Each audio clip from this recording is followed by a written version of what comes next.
గర్వంగా ఉంది ఈ విషయం చెప్పడానికి. నా బాల్యమిత్రులు ఇద్దరు 50 సంవత్సరాల క్రితం మేమందరం చిన్నపిల్లలుగా ఉన్నప్పుడు అనంతవరం స్కూల్లో చదువుకున్నాం. అప్పటి నుంచి ఇప్పటి వరకు మా స్నేహం దినదినాభివృద్ధి చెంది ఒకళ్ళ మీద ఒకళ్ళకి ప్రేమ ఆప్యాయతలు ఎంతో ఉప్పొంగుతూ ఎక్కడున్నా ప్రతిరోజు పలకరించుకునేటువంటి స్థితిలో ఉంటాం మేము. అతని గురించి చెప్పాల్సిన అవసరం లేదు, కానీ నేను అమెరికా వెళ్ళినప్పుడు వాళ్ళ ఇంట్లో ఒక వారం రోజులు ఉన్నాను. 7.5 ఎకరాల్లో వాళ్ళ ఇల్లు ఉంటుంది. ఆ ఇంట్లో ఎంత ఫ్లవరింగ్ అద్భుతమైన ఒక పాండ్, 2 ఎకరాలన్నరలో పాండ్, ఒక చెరువులాగా ఉంటుంది. దాంట్లో చక్కగా బోటింగ్ చేసుకుంటారు, జింకలు, ఆహ్లాదకరమైన వాతావరణం. అతను సాహితీ ప్రియుడు ప్లస్ సంగీత ప్రియుడు. నన్ను ఇన్స్పైర్గా తీసుకొని అసలు ఎన్ని పాటలు, నా దగ్గర ఉన్న పాటలు మొత్తం అతని దగ్గర ఉన్నాయి. ప్రతిరోజు పాడుతుంటాడు. నాకు మళ్ళీ అందరికీ పంపిస్తుంటాడు, ఒక గ్రూపు పెట్టుకొని, స్నేహితుల గ్రూప్ అని. అసలు మీరు వినండి ఆ ఫ్లో. ఆ మనిషిలో కళ అనేది ఎప్పుడైనా సరే అది ఉప్పొంగి బయటపడుద్ది.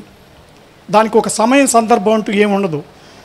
ఏదో ఒక టైంలో అది బయటకు వచ్చేస్తుంది. అంటే పుట్టుకతో వచ్చేది పుడకతో బాధ్య అంటారు. అది బాగా అది వాళ్ళ నాన్న కూడా ఒక ఆర్టిస్ట్గా ఉండేవాడు, నాటకాలు అవి వేస్తూ. అతను ఎంతో ఎదిగినా కానీ, ఆర్థికంగా కానీ, దేనికి అన్ని రూపాల్లో ఎదిగినా కానీ మన సంస్కృతిని, మన సాంప్రదాయాల్ని ఏమాత్రం ఇంత కూడా విచ్ఛిన్నం కాకుండా లాక్కొస్తున్నాడు. హృదయపూర్వకంగా వారిని ఆహ్వానించి అతను దుర్యోధనుడు ఏకపాత్రాభినయంలో కొన్ని డైలాగులు వినిపిస్తాడు మీకు. దయచేసి అతన్ని ప్రోత్సహించి నా మిత్రుడిగా నా ఆహ్వానాన్ని మన్నించి వేదిక మీదకి మా వేణుని కూడా, వేణుగోపాలరావు గారు, నూకల వెంకట వేణుగోపాలరావు గారు, వారిని కూడా వేదిక మీదకి రావాల్సిందిగా ప్రార్థిస్తున్నారు.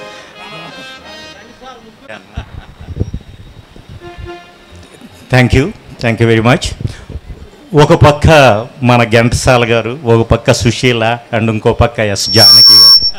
వీళ్ళందరి ముందు నిజంగా మనం ఏం చేసిన చాలా తక్కువ ఉంటుంది. వీళ్ళది ఎలా అంటే, ఎచటను గల స్వర్గము ఎచట దించి మమ్మను మురిపించి మరపించినారు. ఇంకంతకన్నా నేను చెప్పను. ఈరోజు యాక్చువల్లీ ఈ వాతావరణం కూడా నాకు చాలా ఆహ్లాదంగా ఉంది. మీరందరూ కూడా నిజంగా ఎంతో ఓర్పుతో, ఐ వాజ్ రియల్లీ ఇంప్రెస్డ్ అనమాట. నేను జనరల్గా వీడు అన్నట్టుగా వీడు నాకు స్నేహితుడే కాదు, నాకు గురువు కూడా. అందుకే నేను గురు బ్రహ్మ, గురు విష్ణు, గురుదేవో స్నేహితుడు అనమాట నాకు. ఓకే, వీళ్ళ సాంగ్స్ ఏంటంటే మీకు అనిపించలేదా? కించిత్ మధుపానాసక్తమైన మన చిత్తభ్రమ బల సంస్కృత సత్కార స్వీకార సంతప్త స్వాతులకు ఈ కురుభూకాంతిని సంభావన సంభాషణ భూషణములచే ఈ సభాభవనము ధన్యము ధన్యము. అసంచిత నిర్మాణ చాతుర్యుడైన ఓ మయ బ్రహ్మ, ఈ శిల్పకళా చాతురి మధురిమ ఆ బ్రహ్మకు గాని విశ్వబ్రహ్మకు గాని లేదు లేదు లేదు. లేవచ్చును లేకపోవచ్చును, అంత మాత్రమున పాండవతల గిట్టి పరిషత్తు లభించడం మాత్రము మానధనులమైన మా బోంట్లకు దుస్సహం.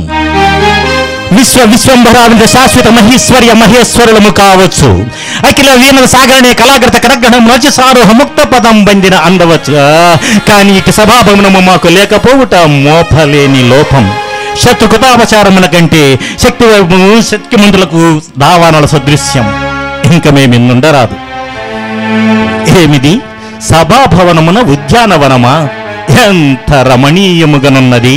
వివిధ ఫలభరానుల శాఖాశిఖ తరువర విరాజితంబు రాజత తరుస్కంద సమాశ్రిత దివ్య సురబిల పుష్పవల్లీమ తల్లిక సంభాసురంబు బాసుర పుష్పద్విజ శ్రవణముద్ర శాశ్వాద సంభ్రమద్భ్రమర కోమల జుంకార నినాద నినాద మేధురంబు మేధుర మధుకర గణ గణాగణ శంఖనార్తన క్రీడాభిరామ మయూర వార విస్తృత కలాప కలాప రమణీయంబు రమణీయ కోమల కలాపలాప మంజుల దోహద ధూప ధూమాంకుర సంకీర్ణంబు సంకీర్ణ నికుంజ పుంజ సుందరంబు. అహో ఈ ఆరామ సౌకుమార్యం వచ్చంత మనోహరంబు.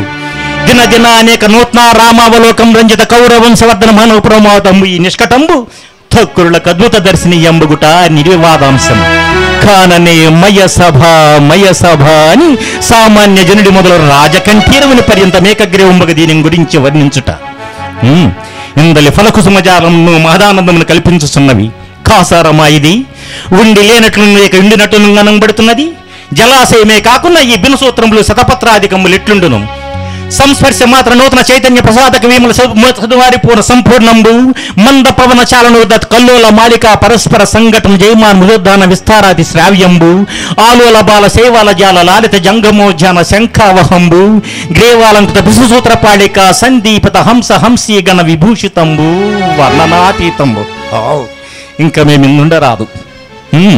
ఇది ఇను అట్టిది పాంచాలి పంచభర్తృక ఏమే ఏమేమే నీ ఉన్నత వికటాట్టహాసము ఎంత మరువైతించిన మరుపునకు రాక హృదయ శల్యాయమానములైన నీ పరిహాసావమానములిన కర్ణపుటములు రయ్యలు చేయుచున్నవే.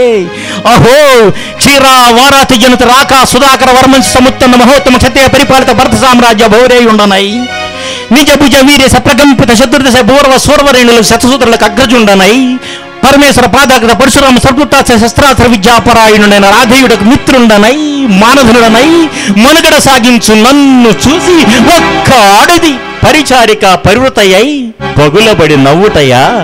అహో తన పతులతో తులిరన నన్ను బావగా సంభావింపక సన్మానింపక గృహిణీ ధర్మ పరిచ్యుత్తయై లజ్జా విముక్తయై ఆ బందకి అట్ట ఎదుట ఎలగెలిసేయవలే. అవునులే, ఆ పైత్యమాలిన బామకు ఎగ్గేమి సిగ్గేమి వంతు వంతున మగని పచ్చర పర్యంతో రెచ్చిన కనిపించుతో పచ్చి పచ్చి వైభవముల తేలియాడించు ఆలి గేలి చేసినంత మాత్రమున మేమేలా కటకట పడవలే.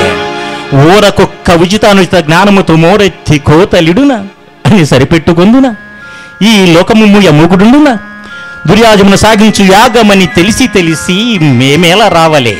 వచ్చితిమి పో తుర్యరతభాశోభితమై సర్వత్రా శోభితమైన ఈ మయసాభాభవనము మాకేల విడిది కావలే.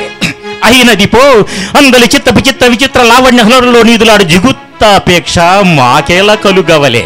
కలిగినది పో ఆ సజీవ జర సంతాన విధానముల కాలవాలముగు ఆ జలాశయమున మేమేలా కాలు మోపవలే.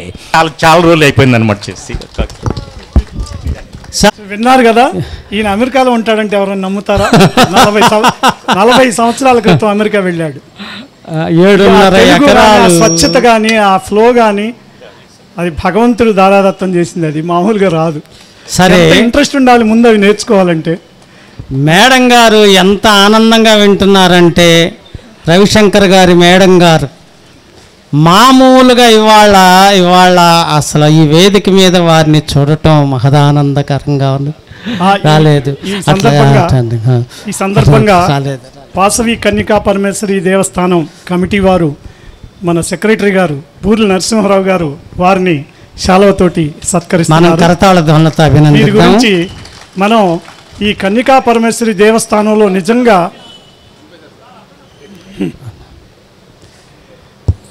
ఈ కన్యకా పరమేశ్వరి దేవస్థానం తెనాల్లో గుండె లాంటిదన్నమాట. ఈ దేవస్థానాన్ని ఎంత డెవలప్ చేశారంటే నిజంగా అమ్మవారి కరుణా కటాక్ష వీక్షణాలు వీళ్ళ మీద ఎల్లవేళ ప్రసరించి ఇవాళ ఎంత దినదినాభివృద్ధి చెంది నా కళ్ళతో నేను 50 సంవత్సరాల కింద చూశాను. ఇవాళ చూస్తున్నాం మనం 100 రూపాయలతోటి కూడా పెళ్ళిళ్ళు చేయించుకొని వెళ్ళేటువంటి స్థితి. నిజంగా పూర్వజన్మ సుకృతం ఇటువంటి మిత్రుడిని పొందటం నాకు చాలా గర్వంగా ఉంది.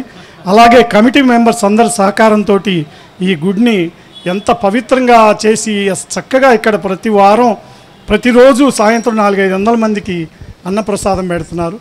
అసలు ఈ గుడిలో ఏదన్నా కార్యక్రమం జరుగుతుందంటే మీరందరూ 9:30 అవుతున్నా కూడా ఇంతమంది కూర్చున్నారంటే నిజంగా ఇంకంతకన్నా ఏం కావాలి. అందరూ వెళ్ళి మా స్నేహితుడిని ఆశీర్వదించాల్సిందిగా ప్రార్థిస్తున్నాను. ధన్యవాదాలండి.